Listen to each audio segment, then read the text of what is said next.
Patchwork Heart Ministry and Fiat Ministry Network invite you to discover your mission. A brand new in-depth monthly video series featuring engaging Catholic speakers who will challenge you to live your life abundantly. For only $25 a month, you will receive a personal monthly mission, including 3 full-length inspirational talks that build upon a new theme each month. Sign up for the Discover Your Mission tier at patreon.com/patchworkheartministry today.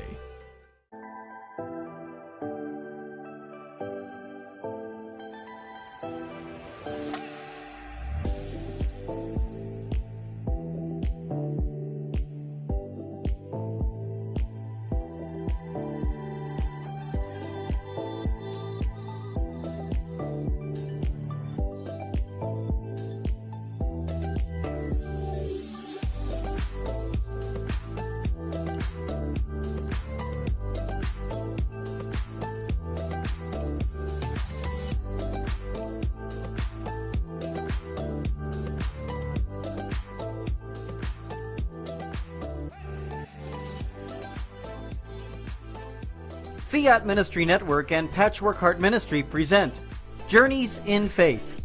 Now, here's Andy Santis.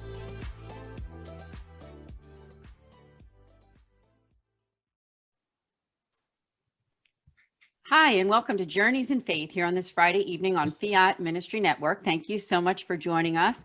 And I'm very excited because we have an amazing guest with us. She's also been a guest on my podcast, the Sowing Hope podcast with Bill Snyder. Her name is Heidi Fishman. She is an author, a gifted author of the book called Tutti's Promise. So welcome, Heidi. Thank you so much for joining us. And thanks for inviting me. Yeah, it's good to talk to you again, because I have to admit, I have Tutti's Promise. I've been listening to it on Audible. I have to recommend that too. The Audible is amazing to listen to the book. Oh, thank you. We have so much to learn about you. I thought we could start out with your bio because it's so interesting, and it tells a little bit about yourself and also how you got involved in writing. So Heidi Fishman grew up in West Hartford, Connecticut. After graduating from Williams College, she received both an MA and an EDD in counseling psychology from Western Michigan University. As a psychologist at Dartmouth College, she specialized in working with people with eating disorders and histories of trauma. While Heidi always knew her mother and grandparents were Holocaust survivors, she didn't start researching their story until she finally retired. 5 years of investigation led to Tutti's Promise, 2017, MB Publishing, Bethesda, which, while fictional for the purpose of allowing conversations among characters, follows the Lichtenstein's true story from May 10th, 1940 in Amsterdam through 2 Nazi camps, liberation and resettlement. The book contains a significant number of original documents. Heidi Fishman won the Joseph Zola Memorial Holocaust Educator Award from Morris Greenberg Center for Judaic Studies at the University of Hartford. Tutti's Promise was designated by the National Council for Social Studies for the Children's Book Council at a notable trade book for young people and has won numerous other awards. Heidi speaks to schools, community groups in order to teach about the perils of prejudice and bigotry. She's made multiple visits to the USHMM in Washington, D.C. to sign copies of Tutti's Promise. Pre-COVID, she traveled to schools throughout the U.S. In this time of COVID, she presents to schools remotely. She lives in Vermont with her husband and an aging border terrier. While she isn't staying home due to COVID safety measures, she likes to travel and discover new places and meet new people. That's a beautiful bio, and I'm glad I read it. It's a mouthful too. There's a lot of hard words there.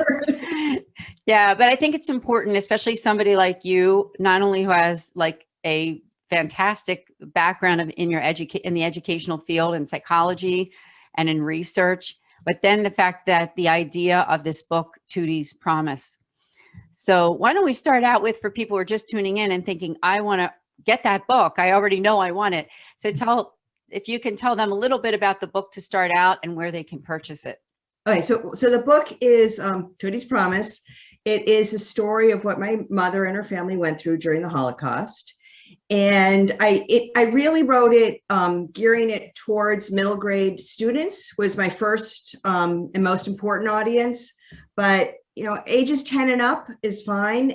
And adults are reading it. Actually, I was at a book club meeting last night where, a bunch of adults read it and enjoyed it. So it's educational on many levels, depending on, where you're tuning in from, so to speak. And it's nonfiction. It's mostly nonfiction, but I had to label it as fiction for marketing because I completely made up the dialogue. I mean, I knew my grandparents and I felt like I was kind of tuning into them, channeling them, so to speak. What would my grandfather say here? What would my grandmother have said there? But the dialogue's fiction. Who remembers? My mom doesn't remember every conversation. But the events in the book are all real. Everything that happened actually happened. I have to say this, and I mean this to say to the viewers here, is that this is really one of my favorite new books that I've been reading and listening to it on Audible. Yeah, I love it. I really love it. And I can't recommend it enough. So please do go to Amazon. You want to look up Tutti's Promise, Tuttis Promise by Heidi Fishman. Her website is kheidifishman.com. You can learn more about her and about her writing. So it's on Audible, it's on Amazon, you can get it on Kindle, but you can also go to your local bookstore and get it. It's available at the local bookstore, so don't be afraid to go that way or see if the library has it, although I don't mind selling books. That's right. And the other thing is, if you are a parent or a grandparent or just someone who likes to give gifts to children for whatever reason, or if you're an educator, really, I think if you're an educator, it's really a perfect book. Because, children, younger people, well, all of us really, we all need to know about the families that were affected, those individuals. They were real people who were affected by the Holocaust, and some of them are survivors and they're still alive, right? We need to hear their stories. Yeah. And so I'm so glad that you brought this to life. You did a lot of work. I mean, we did the podcast on Sowing Hope, and, I learned a lot about it just from that 1 hour podcast that you did with Bill Snyder and I. And it's just highly recommended. And when you listen to it on Audible, you get the back and forth conversations too, and the different voices. And so I just think you did a great job. Thank you. Yeah, the inspiration for the book was interesting because my daughter was in 7th grade and my mother was invited to come to her school to tell her Holocaust story because the kids were reading actually Night by Elie Wiesel, which is a fabulous book. But in my heart, I was not happy that the kids were reading Night because they're too young. 7th grade is too young for that book. That's a book for adults. Okay. It's very, very intense. And I felt like the kids would either gloss over the real seriousness of it, or they would be so traumatized by it that they would, you can't take it in anymore when it's that big and you're such a, you're young. So I was watching the kids listen to my mom. And for the first time in my life, I was listening to her story as somebody's parent instead of listening to the story as her daughter, if that makes any sense. Yes. And I heard it very, very differently. This was no longer just about my mom. Now it was about how kids were what they were soaking in from her. But I was also thinking about my grandmother trying to be a mother going through this, taking care of her children and what that was like. And my grandfather trying to take care, protect his family. As an adult, when I heard the story, I was like, this is so different now. And so I wanted to capture all those voices. So the moms that read the book will think of, be tuned into my grandmother being a mom in that situation. And the dads who read the book will be thinking, yeah, how would I protect my family in this situation? And the kids who read it just learn about what the heck was going on back then and how terrible it was and how prejudice really goes from words to actions to crime so fast. Mm-hmm. And we have to stop that. Yeah, we do. We do. And that's why I think I'm very grateful for you to be on this show. You know, the show's called Journeys in Faith, and it's on Fiat Ministry Network. And as people of faith, no matter what your religion, I mean, on this network, you know, it is pretty much a Catholic network. We need to be aware of these important virtues that need to be taught to all of us, children, all the way through our entire lives. It's just very, very imperative for all of us. And so I'm just so grateful for you and that you took the time to be on this show this evening. So can we backtrack a little bit and learn more about you? Because I'm sure that our audience would love to hear your own personal journey. And, you know, you said your mother was the Holocaust survivor, but you were born in the United States. And so if you could tell us about what was it like growing up with a mother who and parents who went through what they went through. Well, my father didn't go through it. My father was born in Connecticut. Okay. Dad was in the United States. He was spared from Thank that. you. Sorry about that. But my mom was born in Germany, and then we'll skip the war years, came to the United States in the mid 50s. And she just wanted to be American. She wanted to be safe. When she got married and had kids, she wanted to be all American suburban mom, Doris Day kind of thing, and she really protected us. I know there are plenty of children of Holocaust survivors who talk about how their parents always talked about what happened and the stories and the trauma. Not my mom. She wanted us to have the most carefree, perfect childhood. She'd bend over backwards to make sure we were always happy. So, and there was always the potential there that we all became spoiled brats. I don't think I became a spoiled brat, but I could have. And it was always, try to provide the best for the kids. That was very, very important to her. So I feel like I had a charmed childhood.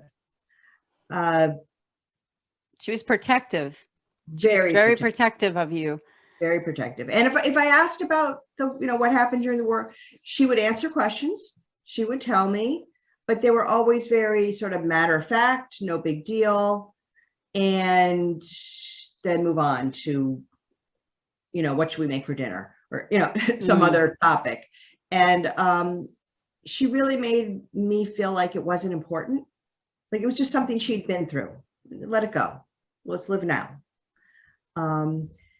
And that worked in stopping me from asking lots of questions. I wish I had asked more questions of my grandparents when they were alive, but they just made it not interesting. Very simple answers and move on. But then when I said, okay, Mom, tell me more as an adult, she was okay. She started telling me more because as an adult, I could handle it, that. And then she started telling the story at schools, and then I was starting to get more interested in it. So. And would you say too, I would think, and your mother would know better than I would, that as the culture sort of changed and now people are hungering to know more about the past. Like I think back then, it almost sounded like it was a trauma that they wanted to kind of just like not think too much about. Right? Yeah, I think, in the 50s and 60s, there were plenty of people who didn't ask the questions about what happened. But, the survivors didn't want to talk about it really. And I think people didn't ask questions because, they had their own trauma about it. The trauma of, in the United States, I'm sure there were people saying, why didn't we do more? There had a lot of people who had family that fought during World War II, and they had the trauma of the veterans coming back. That it's a different story, but also trauma. I mean, the whole world was traumatized at that time. So, it's hard to have those conversations. How do you have a conversation? And like my mom says, she had friends who 20 years into their friendship in the United States, and you never told me you were a Holocaust survivor. And she's like, well, what am I supposed to do at a dinner party? Say, oh, by the way, this food's much better than it was at Trasenstadt. I mean, how do you bring up, in the middle of a, dinner party, oh, by the way, I'm a Holocaust survivor. There's never a time to put it into the conversation. Yeah, I would think especially like socially at something like that, like a dinner party where people like to tend to focus on positive things. They want to talk about sort of what's going on, or how's the food this evening, or how's your family doing.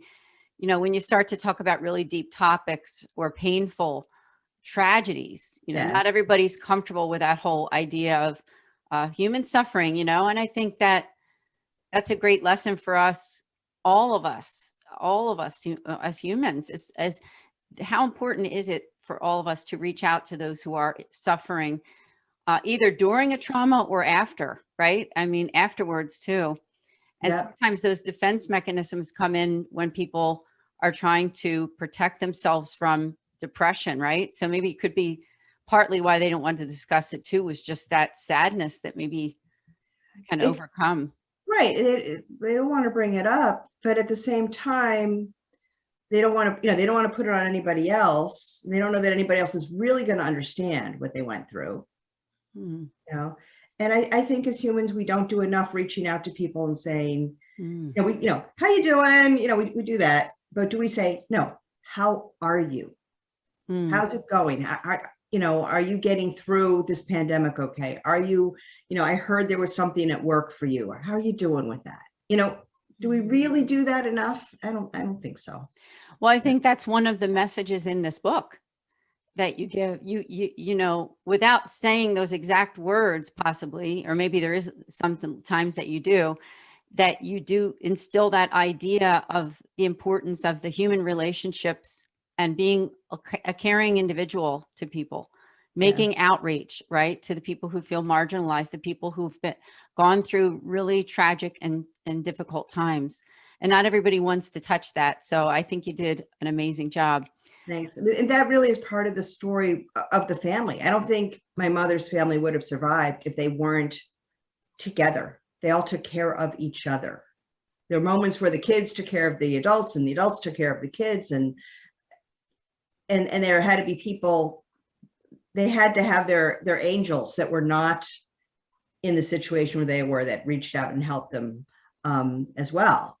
But without other humans, people who were alone in the camps, had no family, so hard. So hard. Whereas for my mom, she was with her parents, she was with her brother. Part of the time she was with her grandparents. It makes a huge difference. Oh, yeah, you can't even imagine. In my mind, I can't wrap my mind around what that would feel like to be separated from your loved ones in that way and then be tortured. So we always need to lift up our prayers, That's what happened to millions. That's right. The Germans had this way of really dehumanizing people and taking everything that was important away from them.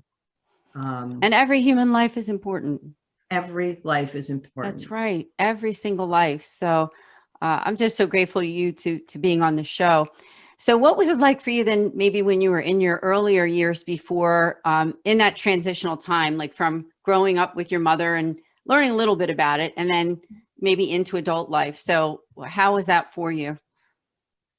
I mean, as far as the Holocaust was concerned, I think I just ignored the whole thing. Yeah. I don't think I thought about it. Why did I want to be a psychologist? Why did I work with people with trauma? That's probably my own subconscious at work there. Oh, okay. Yeah, that makes a lot of sense that you chose those paths, right?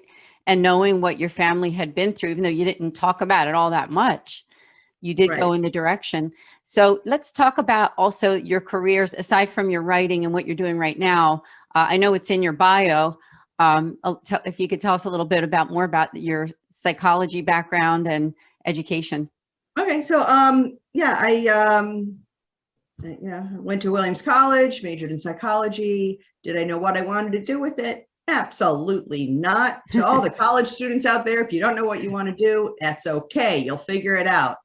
That's good. But then I decided I wanted to, be a therapist. So went to grad school, got the doctoral degree.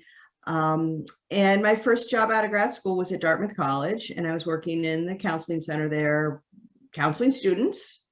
And it was always, it's a different story every day, because students bring a lot to the table. You never know who's going to show up and what the issue is going to be.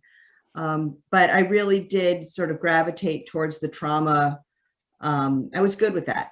Really, just being there with people who'd been through something really hard, and the eating disorders as well. But, a lot of eating disorders come out of trauma. Absolutely. Having the trauma background, then the eating disorder becomes a way to cope with it. And it helps with the coping, but it's really not good for you. We all have our bad coping mechanisms. Mm-hmm. Yes. And so being able to pull those pieces apart and help people with it, I was good at that. And then fast forward a little bit, and I had 2 kids. I got divorced. I got remarried. 2 more kids came along with the new husband, and suddenly there was 4 middle school kids at the same time. And I'm like, I don't have time to go to my office. 1 sick kid, 1 snow day. In Vermont, we have a lot of snow days. Do I stay with the Vermont? Do I stay with the kids, or do I go to the office and take care of my clients? And I felt like I had to make that choice, which I didn't like that choice. So closed the practice, and within a year, I was bored, put that in quotes. Mm-hmm. I'm going to write a book. Wow. And there it is. And there's the book. There it is. And you know what I like about it too, is that you have pictures in there too. Yeah. I mean, I felt like it was really important for young readers, especially, but to relate that this is not just a person. This is this person. This person went through this. Mm. And what's amazing is we have the pictures. I found in my parents' house, my mom had this drawer full of photos, and it was like my mother in 1940, my mother in 1942, my mother in 1943 during the war. I'm like, Mom, how did this happen? One, how did you end up having a picture taken? Because they're all photography studio type pictures. It's not like my grandmother had a camera on her phone and pulled it out and took a picture of somebody. You go to a photography studio and you pose and you have your picture taken. And then how do these pictures survive the war? So that's actually becomes part of the story too. Yeah, that's amazing, because pictures really bring it to life. And I think the fact that you said that you put a human face, a human name, and a family, right? This family, this one family story. Right. Now, of course, other families are involved and other people in the book, but this is their story. And so I think that's what makes it very special. And really and truly, it is a book that young people can read. I mean, it won't be an uncomfortable book as far as, like you said, maybe too mature. I think it's just perfect for those younger readers. Right. The real horrors of the Holocaust are not on the page. They are alluded to. They're off the page. The more mature reader can read into it and get there, but for the younger reader, they don't necessarily go there. That's where my psychology comes in. Yeah. See how you used your degrees for this book. Yeah. Yeah. Your psychology and your education too, both. So yeah. So there's enough there for the kids really get it. They little things that for maybe adults is not that big a deal, but when I tell kids that my mother was not allowed to go to the park anymore. I remember that in the book. And that was like she loved going to the park, and now she can't go to the park anymore. Why? Because the Nazis said so. Well, that's not fair. You are right. That's not fair. But that's how the segregation started. That's, if we can, they started by putting some people in the other category. Those other people are not allowed to do this. And when the kids now, they're like, that's just not right. I'm like, yeah, that's right. That's not right. Good. So when you see stuff like that going on in your community in some way, you stop it. That's right. And that's why this book is so important. And we're going to have to take a break in just a minute or two. But I would invite everyone, maybe during the commercial break, is to go to Amazon and look up Heidi Fishman, Tutti's Promise. As I said, not only is it going to be in a paperback version, and Kindle, but it's also on Audible, which I don't know about you, but I love Audible. And this I is love the book to Audible. listen to because it's very insightful, it's deep. And you know what? It's also the relationships that are being formed in this book that you're the real people. So I mean, it's just interesting and entertaining too, but in a very deep way. I think it's a really good summer read for students and for parents to read along with them. I mean, the conversations over the dinner table when you've been reading this book, I think can be really intense and teach. There are a lot of teachable moments in this book. And for parents to be able to be right there reading with the kids and saying, well, what do you think about that? And how are we going to, what would you do? And it's important. Yeah, exactly. And I just want to backtrack. I said entertaining, but what I guess I meant to say in an educational way, to have that empathy, to be able to develop and learn about empathy in our human lives and how we can reach out to those who are in trauma and in the middle of a trauma and both afterwards. So, but thank you so much so far. So we're going to take that break here on Fiat Ministry Network. We'll see you in just a few minutes. Hi, my name is Ann DeSantis, and I'm the director for the St. Raymond Nonatus Foundation for Freedom, Family, and Faith. You can learn about us on our website at nonatus.org. I'm here to tell you today about two great podcasts that I hope that you will tune in. The first Tuesday of every month at 8 o'clock, we have a podcast specifically for Catholics affected by divorce. From 8 to 9 p.m. Eastern, go to Philly Nonatus on YouTube to subscribe. In addition, we also have a podcast the last Thursday of every month. That's also at 8 o'clock Eastern Time for 1 hour.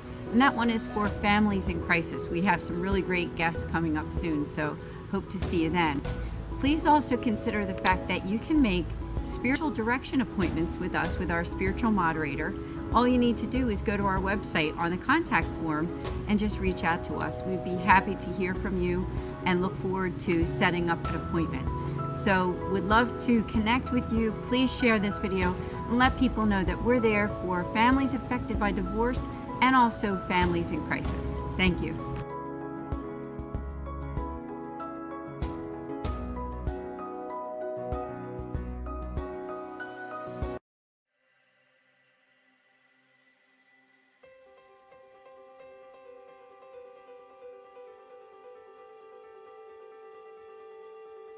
Patchwork Heart Ministry and Fiat Ministry Network present the Discover Your Mission series. Now, I had been brought up without any prayer, without Bible, without church, nothing of that kind. And so when my father died, I became suicidally depressed. I had no desire to live. And yet, by the grace of God, whenever I got to the point of actually taking my life, I always had this interior conviction that if I took my life, I would simply find it again on the other side, and it would be permanent misery. But it wasn't until I became a wife and a mother, and I began to try and pass my faith on to my children, that I realized that everything I knew about Jesus was memorized doctrine. I was a good man, I was a good father, I was instilling the sacraments into my family. I was definitely not intentional. I was stuck broke in my faith. But what kind of strength did he have? Jackie did not just have a strength of body or baseball skill. He had a strength inside of his spirit, a courageous meekness that empowered him to play the game. And I tell him what is going on with me, and he's like, oh, okay. And I'm like, no, I think this is like some sort of miracle, dude. And he's like, okay, of course, but I'll believe it when I see it. Honey, you've been trying to quit, and you've been saying this and saying that, and his big line to me is, you shouldn't say things, because I never follow through on them. And so this was week after week, month after month. He is looking at me like, this is a miracle. There is no way that you, on your own, could have done this. So we are called to sing. All of us are called to sing. All of us are called to express ourselves and join our voice into the unity of the church.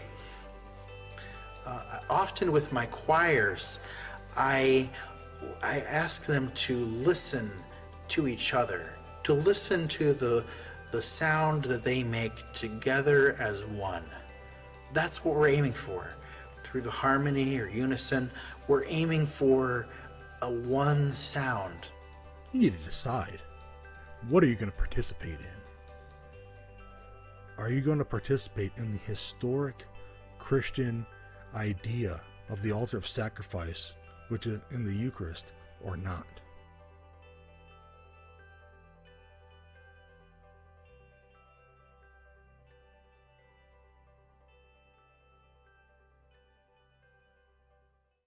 This Friday evening with my amazing guests. I have Heidi Fishman. She is an author of the book called Tutti's Promise. And during the first half of the show, I read you her bio, but I want to read you a little bit about the book too, is that it was named a notable social studies trade book for young people, winner of 2 silver Benjamin Franklin Awards, plus a silver Nautilus Award winner. And also, as I said, to find out more about the book, Tutti's Promise, you can go to kheidigfishman.com or just go to Amazon like I invited you to do before the commercial break. So welcome back, Heidi. Thanks for joining us. Still glad to be here. That's right. So during the first half, we talked about you, your journey, about what it was like for you to begin to develop writing this book, and about the whole idea of human suffering and developing that empathy and learning from this book, right? Learning about what happened during the Holocaust so that we can learn from it and become those better human beings toward others. Yeah. And I thought maybe for this half of the show, could you tell us about the process? Because I know that this was an amazing journey for you in writing this book. So how did it all begin? Like, how did the idea come? And then I know you did a lot of visiting places, you know, you actually went over to the sites themselves of where you found these different documents. And so tell us from the beginning. Okay, so the beginning was, I think I've mentioned before that I was just inspired by my mom telling my daughter's class about what she went through and watching the kids react to her. So they're learning, they're getting it. I want to write it down. And now I had not been a writer before this. I was, in school, I was always drawn to numbers. I was a math kid, a science kid. I avoided any, even in college, if it has a term paper, I don't want that class. Don't make me write term papers. I wanted tests, if that makes sense. So I didn't feel like I really had the education background to write the book. And I just started signing up for any writing workshop I could find. I went to the local community college. I had a doctoral degree, but I went to the local community college and I'm going to take a writing class, and workshops around. I signed up for everything. You never stop learning. I agree. Keep signing up. And I did not know where to start. I thought, okay, I'll just take mom's stories. She's told the stories enough times. I'll just write down the stories. And it was interesting, except there's a lot of holes because she was young. So I had a story over here and then a story over here and a story over here. And I couldn't join them because her timeline in her head was all over the place. She didn't really have that full chronology of the order that things happened and everything. So I started doing research, and I really didn't even know where to research.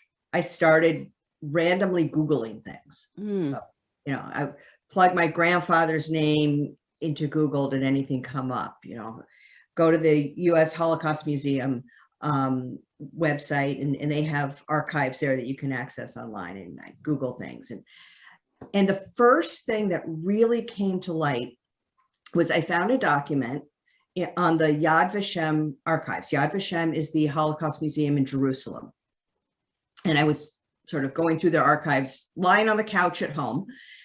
And I came across a document which was in German.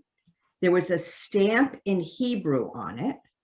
And my grandfather's name was right in the center of this letter. And I'm like, I don't know what this is. And I sent it to my mom. I said, Mom, translate this for me. And she did her best to translate. She still knows German, but it was like lawyer German, not everyday German. So big, hard words. And then it turned out it was from Adolf Eichmann's office. He was in charge of the final solution. And it was naming 7 Jews that needed to be taken out of the Netherlands and sent to the camps, even though another top Nazi had been saying, I want these Jews to stay free because they are metal traders and we need metal and they can help us find the metal for the armaments. Wow. So 2 top Nazis were arguing over what to do with 7 men, of which my grandfather was the first one named. And this was used as evidence in the trial against Eichmann in Jerusalem in 1960. So I'm like, wait, this is really real here. This became very, very real, very suddenly for me. And then I found more of these. There was all these letters back and forth, what to do with what they called the metal Jews. And each time it was my grandfather was the first one on the list. And then I was hooked on the like, I'm going to study history. I'm going to find what is the story? What was going on with metal during World War II? Why was my grandfather important? And so I had to, and that pulled a lot of the stories together of what my mother remembered, and it made sense once I got to the bottom of that story. And it was random. I just found it. Like, I don't know what I'm doing. I didn't know what I was looking for. It's amazing how it started out with a Google search. And now that makes me think that it's a gift for all of us today that we can do things like that. Can you imagine if you would have tried to do this like 20 years ago or something? If I tried, how hard that would have been? Yeah, 20 years ago, I couldn't have done it.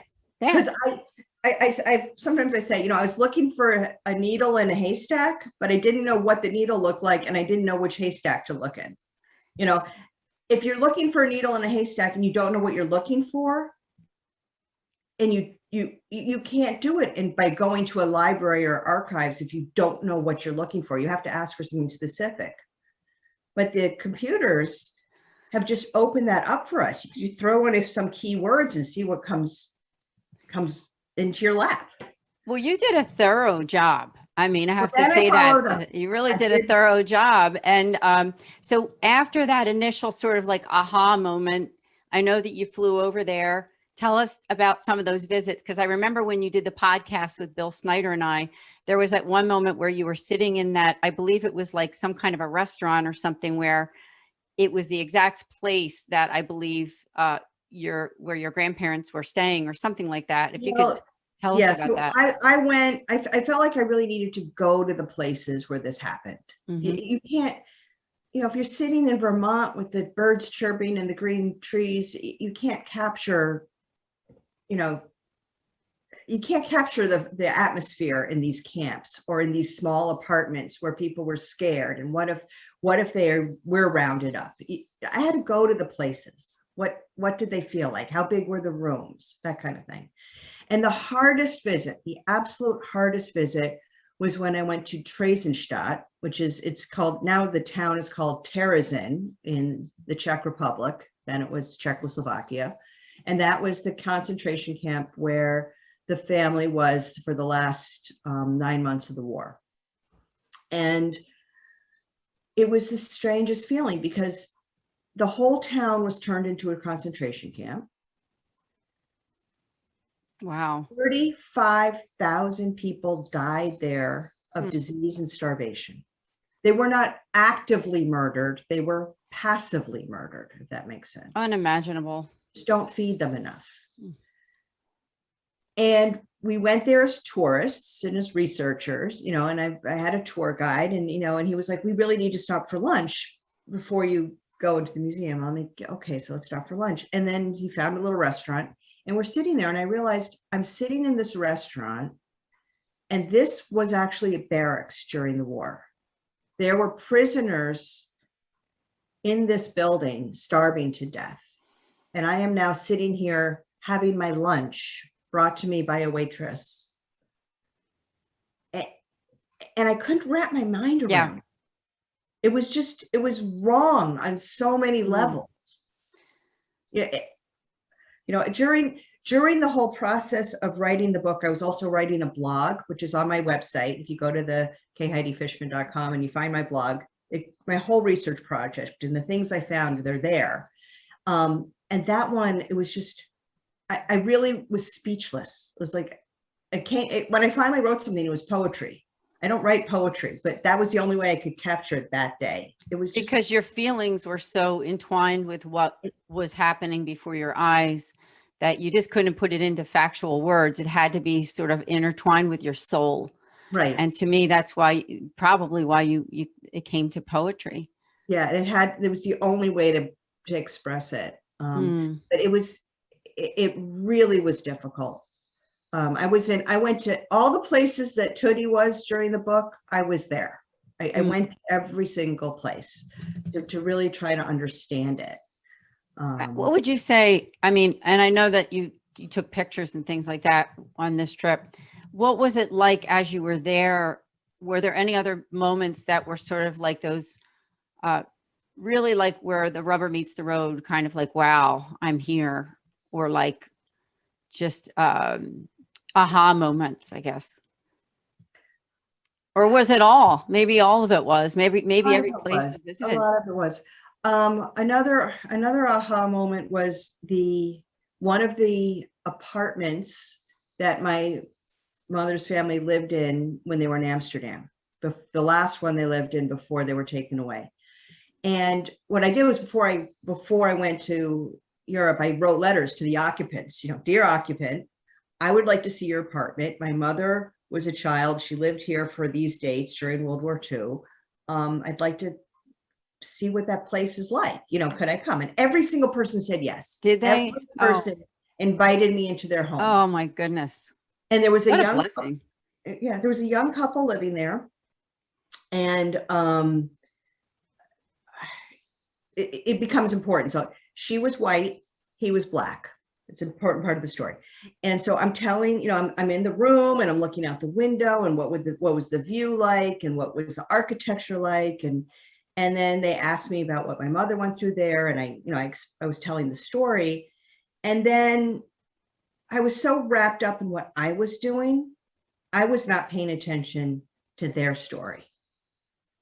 And then this young man speaks up and he tells me that, I can't remember the number, 12 members of his family were killed during apartheid, that he was from South Africa. Mm-hmm.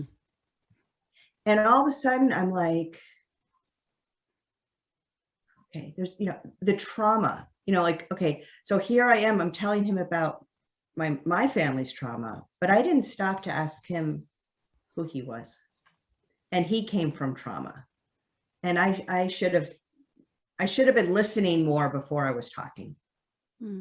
That's a great lesson for all of us. And I'm grateful that we're talking about this, because as people of faith, and as I said, that with our show, it is a show about faith, right? So, I mean, it's a very important thing, I think, for us to talk about these things. And I think you said this during our podcast, is that empathy is such an important part of us and our human lives and our spirituality, right? We have to have that empathy.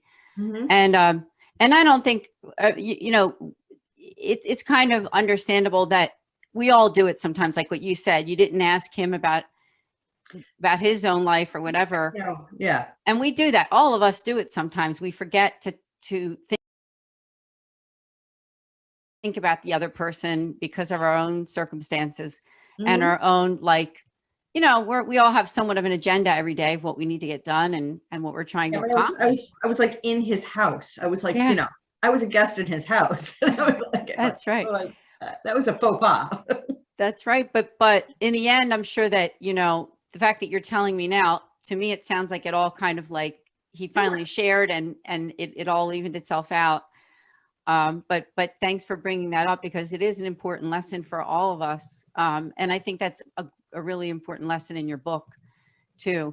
Now, there was something else you told me about, I thought was very interesting, that you are Jewish. And I know you told me that when you did the research that you found out some things about the faith of some of those relatives that were, around in that time. Tell us about that. That was very interesting. Well, it was actually before that time, but okay. Part of my research, I ended up doing some genealogy, because who was the extended family and who was alive during the 1940s. But I ended up sort of going back further, and my mother always considers herself a German Jew. That's who she grew. That's who she was. That's who her parents were, German Jews. And I'm like, well, okay, but so my grandfather was born on the Polish border, right, Mom? Well, he wasn't Polish. He was German. I'm like, oh, okay. But was it that border changed a lot? I said, was it German when his mother was born, or was it Polish? And we started going back and going back and going back. And it turns out that in the book, Heinz, we meet Heinz. Heinz, my mother's father. He is the grandson of a man who was the head rabbi of some small town in Poland. And he was the son of the head rabbi of another small town in Poland, who was the son of another head rabbi of another town in Poland. And it goes back for 11 generations. Oh, wow. And it's just like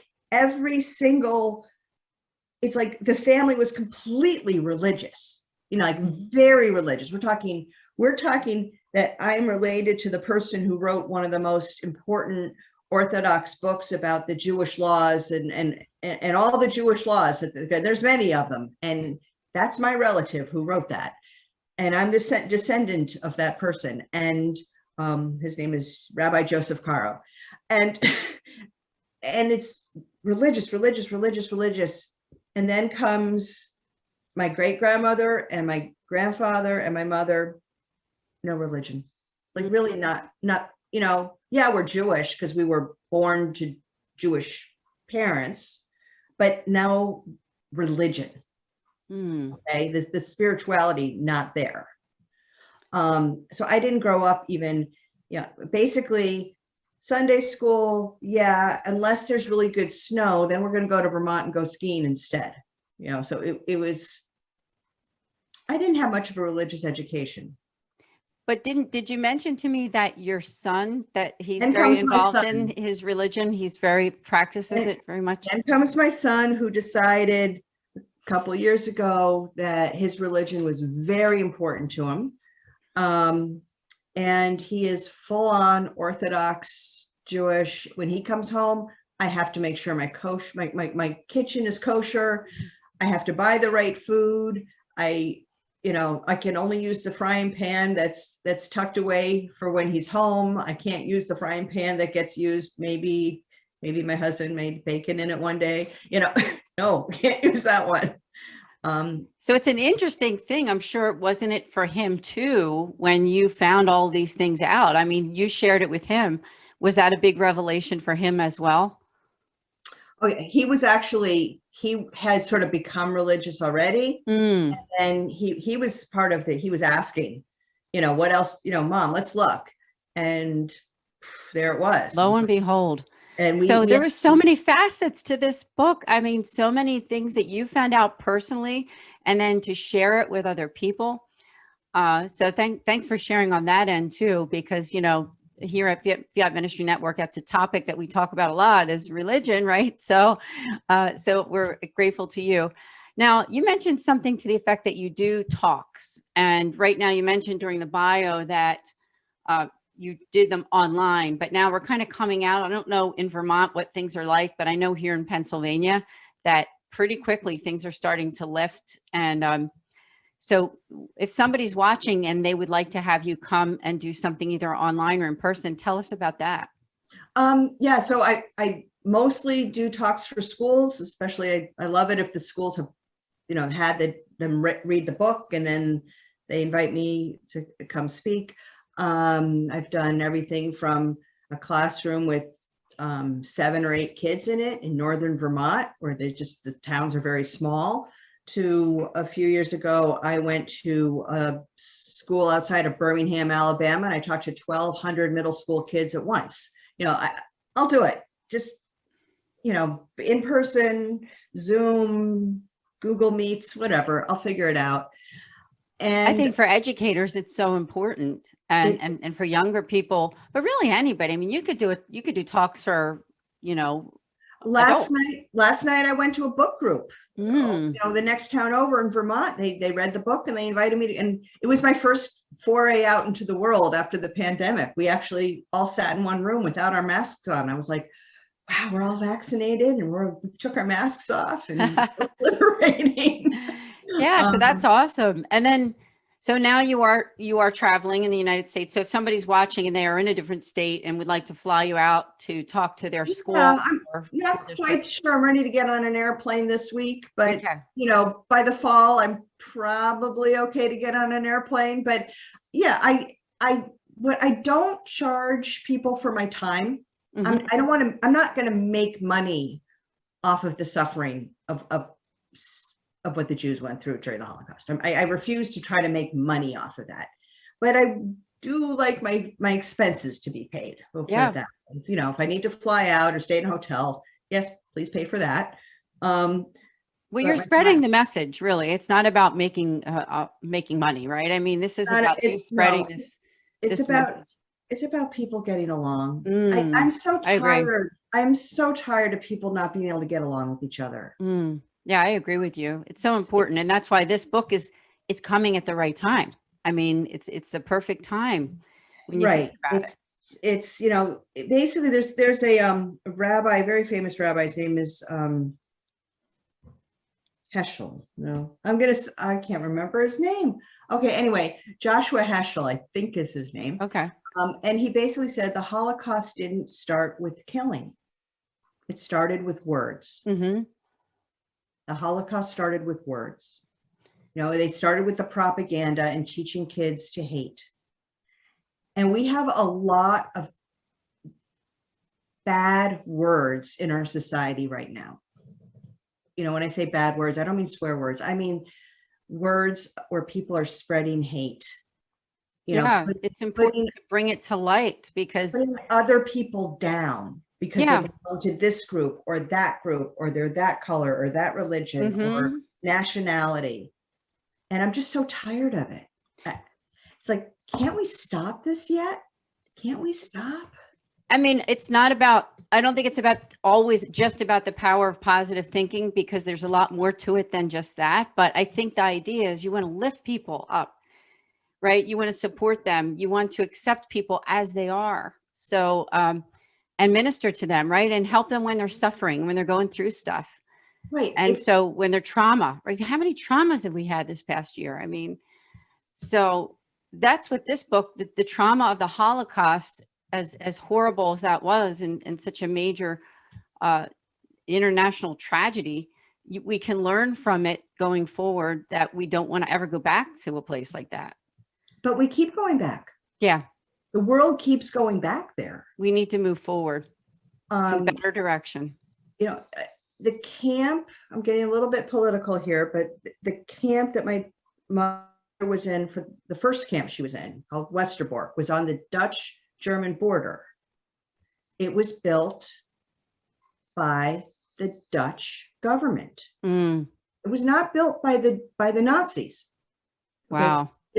There were German Jews fleeing Germany to Holland. Holland said, we can't take them all in. We're going to put a camp near our border, and we will keep them there. Now, does that sound familiar at all? There is the refugee camp near the border. We don't want to really let them into our society.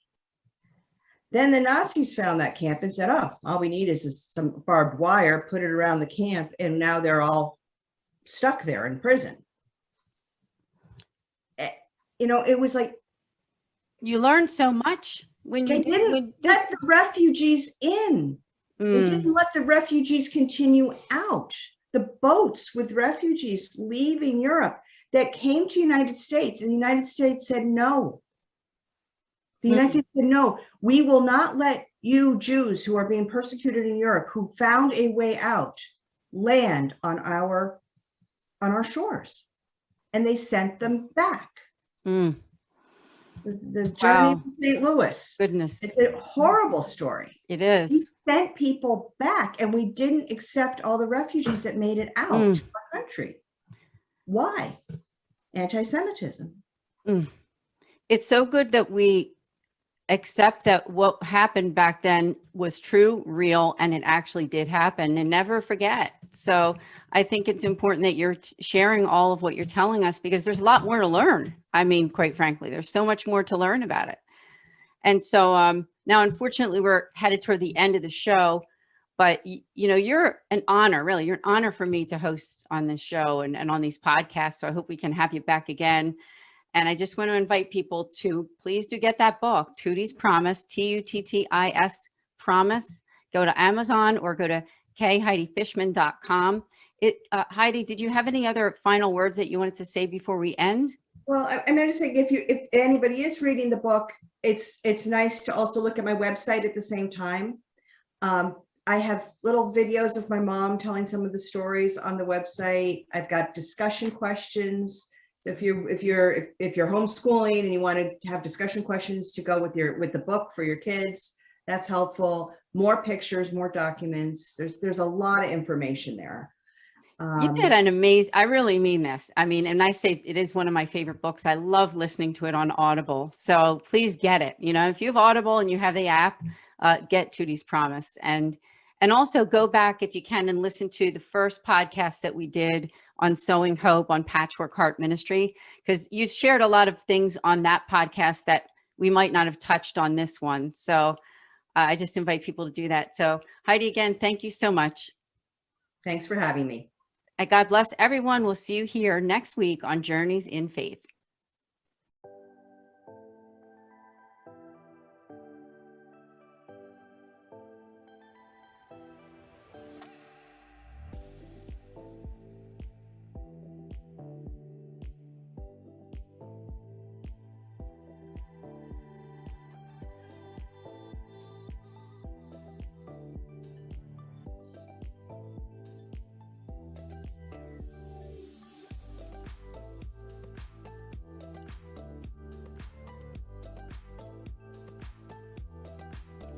Journeys of Faith is a production of Fiat Ministry Network and Patchwork Heart Ministry.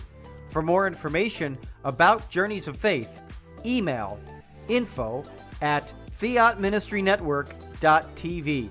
And be sure to friend, follow, and like us on social media. Just search Journeys in Faith with Ann DeSantis.